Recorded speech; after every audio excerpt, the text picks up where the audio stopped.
அரைகுறை உடையில் பெண் பக்தைகளை அச்சுறுத்தி ஆபாச நடனமாடும் இவர்கள் ஸ்ரீவில்லிபுத்தூரில் உள்ள புகழ்பெற்ற பெரிய மாரியம்மன் கோயிலின் தற்காலிக அர்ச்சகர்கள். வீடியோ வெளியான நிலையில் அர்ச்சகர்கள் உள்ளிட்டவர்கள் மீது வழக்கு பாய்ந்துள்ளது. விருதுநகர் மாவட்டம் ஸ்ரீவில்லிபுத்தூரில் இந்து சமய அறநிலையத்துறை கட்டுப்பாட்டில் உள்ள பழமை வாய்ந்த பெரிய மாரியம்மன் கோயில் அமைந்துள்ளது. இந்த கோயிலில் வருடத்திற்கு ஒருமுறை பங்குனி மாதத்தில் சுமார் 20,000த்திற்கும் மேற்பட்ட பக்தர்கள் விரதமிருந்து பூக்குழி இறங்கி தங்களது நேர்த்திக்கடனை செலுத்துவார்கள். ஆடி வெள்ளி போன்ற நாட்களில் பெண்கள் ஆயிரக்கணக்கானோர் குத்துவிளக்கு ஏற்றி குத்துவிளக்கு பூஜை நடத்துவார்கள்.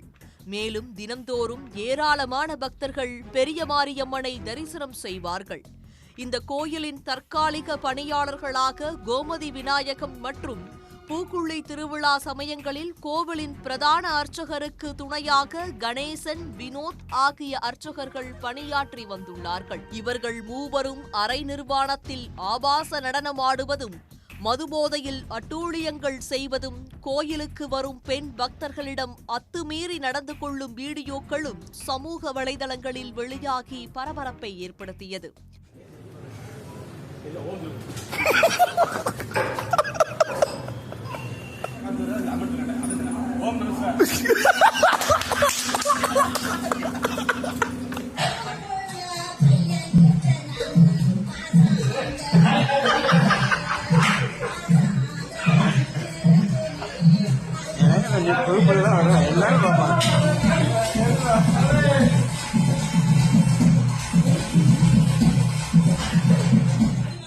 இதனை பார்த்த பக்தர்கள், ஊர் பொதுமக்கள் அதிர்ச்சி அடைந்தார்கள்.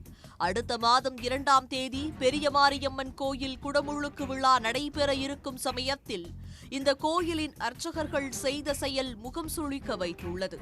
இதுகுறித்து கோயில் நிர்வாக அலுவலர் ஜோதிலட்சுமியிடம் கேட்டபோது, பூக்குழி திருவிழா சமயத்தில் பிரதான அர்ச்சகருக்கு உதவி செய்வதற்காக வெளியூரில் இருந்து வந்த நபர்கள் என்றும், மேலும் கும்பாபிஷேகம் நடத்துவதற்காக ஏற்கனவே நியமிக்கப்பட்டிருந்த நபரும் மேற்படி வீடியோவில் உள்ளதால் குடமுழுக்கு விழா நடத்தும் பொறுப்பு அவரிடமிருந்து பறிக்கப்பட்டு வேறு நபரிடம் கொடுத்திருப்பதாகவும் தகவல் தெரிவித்தார். இந்த நிலையில் அர்ச்சகர்கள் ஆபாச நடனம் குறித்து உரிய நடவடிக்கை எடுக்க வலியுறுத்தி அனைத்திந்திய ஜனநாயக மாதர் சங்கம் சார்பில் கண்டன ஆர்ப்பாட்டம் நடைபெற்றது. இந்த ஆர்ப்பாட்டத்தில் ஏராளமான பெண்கள் கலந்து கொண்டு அர்ச்சகர்கள் மீது பாரபட்சமின்றி கைது நடவடிக்கை மேற்கொள்ள வேண்டும், பெண்களை பாதுகாக்க அரசு நடவடிக்கை எடுக்க வேண்டும் உள்ளிட்ட கோரிக்கைகளை வலியுறுத்தி கண்டன முழக்கங்களை எழுப்பினர்.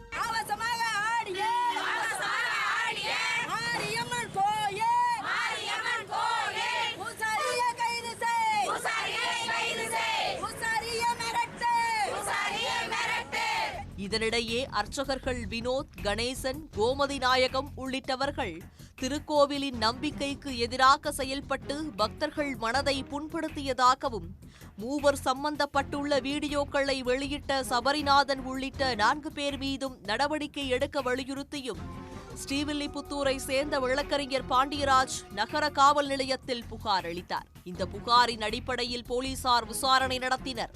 விசாரணையை தொடர்ந்து 4 பேர் மீதும் வழக்கு பதிவு செய்து நகர காவல் நிலைய போலீசார் விசாரணை நடத்தி வருகின்றனர்.